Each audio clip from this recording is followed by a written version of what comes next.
up, everyone? Corn O'Keefe back yet again. As the title implies, I'm bringing you Yamcha from Dragon Ball Z versus Knuckles the Echidna from Sonic the Hedgehog.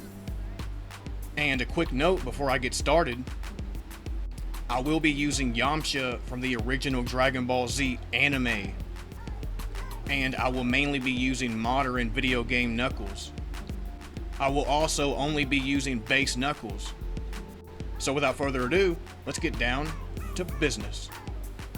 I'll go ahead and start off with Yamcha himself, starting with the attack power of Yamcha.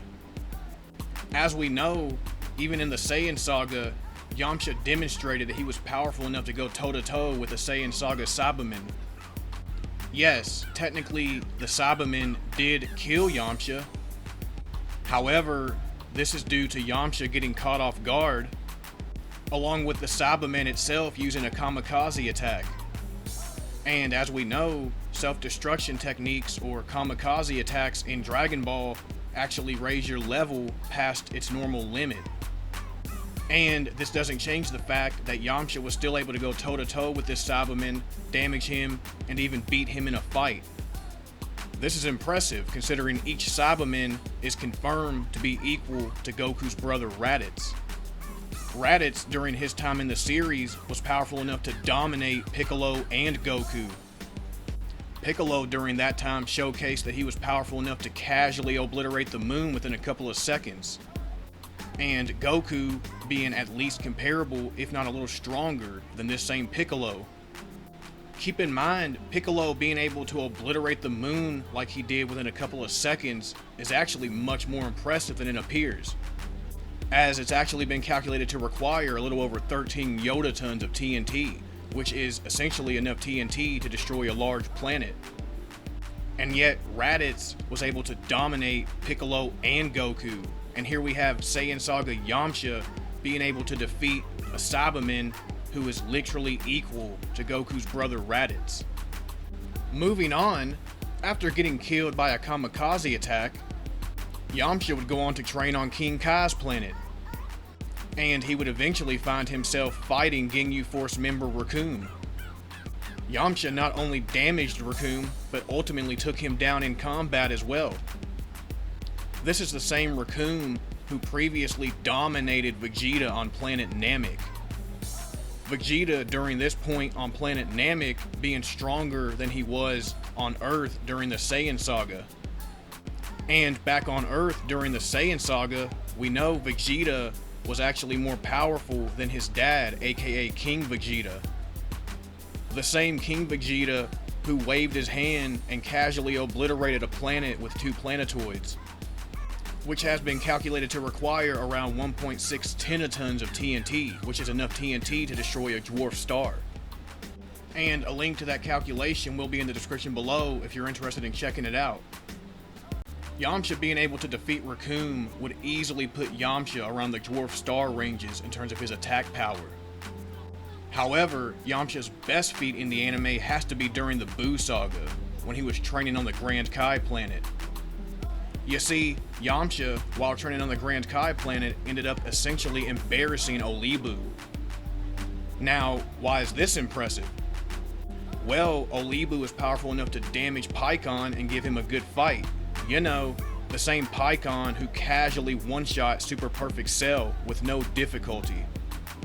Super Perfect Cell being confirmed in multiple official sources that he's powerful enough to blow away the entire solar system. Looking over at speed, even during the Saiyan Saga, Yamcha already demonstrated relativistic speed, as he was fast enough to keep up with the Saiyan Saga Cybermen in combat and react to his attacks, who again is equal to Goku's brother Raditz, who in turn was fast enough to dodge Piccolo's Special Beam Cannon from almost point blank range. Piccolo's Special Beam Cannon logically being faster than his normal casual attack that he used to hit the moon within a couple of seconds. But let's just lowball it and say it's the exact same speed as his normal casual attacks. Well, as calculated by my good friend Benjamin Hellfire Productions, Raditz being fast enough to dodge Piccolo's Special Beam Cannon from almost point blank range would put Raditz around 28% the speed of light, aka relativistic to the speed of light. which also means the Cybermen and in turn Yamcha during the Saiyan saga would also be around 28% the speed of light at least. But if we're looking at Yamcha during the Buu saga, well, he was obviously fast enough to easily keep up with Olibu in combat, Olibu being fast enough to keep up with Pikkon, who traversed the afterlife in around 10 minutes. The afterlife itself being bigger than a universe, as it contains the planet Heaven, which is confirmed to be about as wide as the universe, and the planet Heaven doesn't even take up a big portion of the afterlife. Pikkon being fast enough to traverse the afterlife in around 10 minutes would put him around 4.38 quadrillion times the speed of light. And a link to that calculation will be in the description below. It's also worth noting, Pikkon performed this speed feat while heavily suppressed. So yeah, Yamcha during the Buu saga in the anime should easily be massively faster than the speed of light. As far as durability goes, Yamcha's durability should definitely be comparable to his own attack power.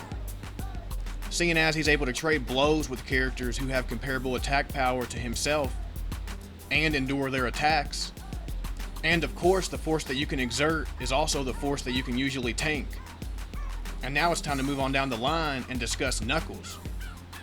Just like with Yamcha, I'll start off by going over the attack power of Knuckles. We know Knuckles is powerful enough to go toe-to-toe with base Sonic and damage his durability. In some cases, Knuckles has even proven himself to be a little stronger than Sonic. Heck, even after Sonic started growing stronger throughout specific games, Knuckles still proved himself to be a rival to Sonic. With the exception of Sonic Forces being virtually the only game at this point in time where Knuckles isn't necessarily a full-on rival to Sonic anymore. However, even before Sonic Forces, Sonic showcased some very impressive feats throughout the other games. For example, Sonic has literally pulled himself out of a black hole from a mini sun that was created by the Egg Robo. Sonic has also matched the Egg Robo in combat. We've seen Team Sonic and Team Babylon survive inside of a black hole and even defeat the boss inside of it. And this has been calculated to be around the solar system ranges. Sonic has been able to damage the Nega Wisp armor, and we know this Nega Wisp armor was empowered by Combined Wisp, which contained Hyper Gohan energy, you know, the same Hyper Gohan energy that created a black hole, which had been calculated to be around the solar system ranges. Sonic is also powerful enough to damage one of the Overmind leaders. These Overmind leaders being empowered by the Great Emeralds, which empowered the Cyclone that can withstand the wormhole that blew out the sun. All of these impressive feats, and here we have Knuckles being at least comparable to the guy that performed them, if not a little stronger. As far as speed goes, well, Knuckles has consistently showcased that he's fast enough to keep up with Sonic in combat and react to his attacks. The same Sonic who is fast enough to cross the Arabian Nights reality to get back to his own world in a short period of time. Now, in terms of durability, Knuckles has durability that is easily comparable to his attack power. Considering he can trade blows with Sonic and endure his attacks, as well as being able to trade blows with other characters who are comparable to Sonic and endure their attacks. Heck, we've even seen Knuckles tank a black hole, which has been calculated to be around the star up to the solar system ranges. Well, now that I went over the attack power, speed, and durability of both of these badasses, it's time for me to move on down the line and tell you who should be taking victory more often than not, as well as go over some skill and X factors that they have to bring to the table. And folks, if I'm being completely honest, I have to give the victory to Knuckles more often than not, and here's why. For starters, let's compare their attack power and durability. As mentioned, Yamcha during the Buu saga, while training on the Grand Kai's planet in the anime, should be around the solar system ranges in terms of his attack power. Thanks to him being able to embarrass Olibu, who could damage Pikkon and give him a good fight, who in turn easily one-shot Super Perfect Cell. And obviously Yamcha's durability would be around the solar system ranges as well. Knuckles, on the other hand, is also around the solar system ranges. as he has consistently been able to go toe-to-toe with Sonic and damage his durability, and even prove himself to be stronger than Sonic in certain cases. And as I pointed out, Sonic has multiple solar system level feats. Knuckles' durability would also be around this level. So it looks like they're around the same tier of attack power and durability. For the most part, they'll be able to trade blows and damage each other. However, only one of them is fast enough to land hits on the other. And this brings us to speed. As mentioned, Yamcha should be around 4.38 quadrillion times the speed of light. However, this is actually slower than Knuckles. If you remember, Knuckles has consistently kept up with Sonic in combat and is fast enough to react to his attacks. The same Sonic who was fast enough to cross the Arabian Nights reality to get back to his own world. Which means Sonic essentially crossed a multi-universal distance. And he was able to do this within several minutes. As calculated by Benjamin Hellfire Productions, Sonic being able to cross the Arabian Nights reality like he did would make Sonic a little over 1 quintillion times the speed of light. And Knuckles has consistently kept up with this guy. Meaning Knuckles is going to have no trouble keeping up with Yamcha in combat and reacting to his attacks. However, you could actually argue Yamcha is even faster than 4.38 quadrillion times the speed of light. You see, there's actually a couple of new calculations that were made by ssjryu. One of these calculations places Pikkon, when he traversed the afterlife, around sextillions of times the speed of light, and the other one has him around septillions of times the speed of light.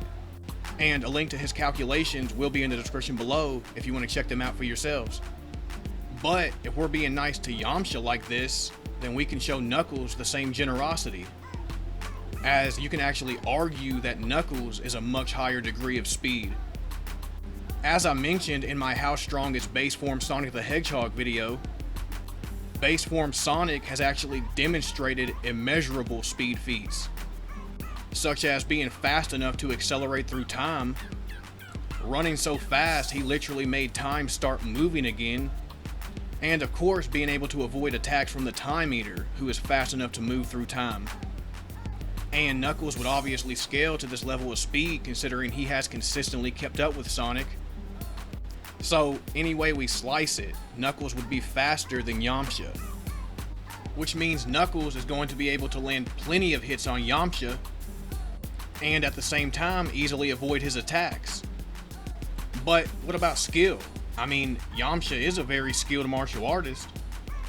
The dude even developed his own techniques, such as the Wolf Fang Fist and the Spirit Ball attack. On top of this, Yamcha has mobility on his side thanks to him possessing the ability to fly. Maybe Yamcha could use his skill, techniques, and mobility to help him take Knuckles down for the count. However, there are some issues. For starters, Yamcha may not even have the skill and mobility advantage over Knuckles, seeing as Knuckles possesses the ability to glide, giving him his own mobility. Knuckles is also a legit master martial artist as well, and has decades of combat experience. So Yamcha may not hold any advantages over Knuckles. And even if he did hold these advantages over Knuckles, they really aren't enough to overcome the speed advantage that Knuckles holds over Yamcha. Knuckles is also capable of fighting for several hours straight before getting tired, demonstrating that he has stamina to go with his speed. Yamcha, on the other hand, has never showcased that he would be capable of fighting for several hours straight before getting tired. So, at the end of the day, they may be in the same tier of attack power and durability, but Yamcha is too slow to land a hit on Knuckles, and he's too slow to avoid Knuckles' strikes. Knuckles is fast enough to land plenty of hits on Yamcha, and is fast enough to avoid virtually all of Yamcha's attacks. Yamcha is an expert martial artist and has decades of combat experience, but the same can easily be said for Knuckles. Knuckles has more than enough stamina on his side to outlast Yamcha in this fight. Overall, it's honestly safe to give Knuckles the victory more often than not. But let me know what you all think down below, and as always, have a blessed day, folks. Peace.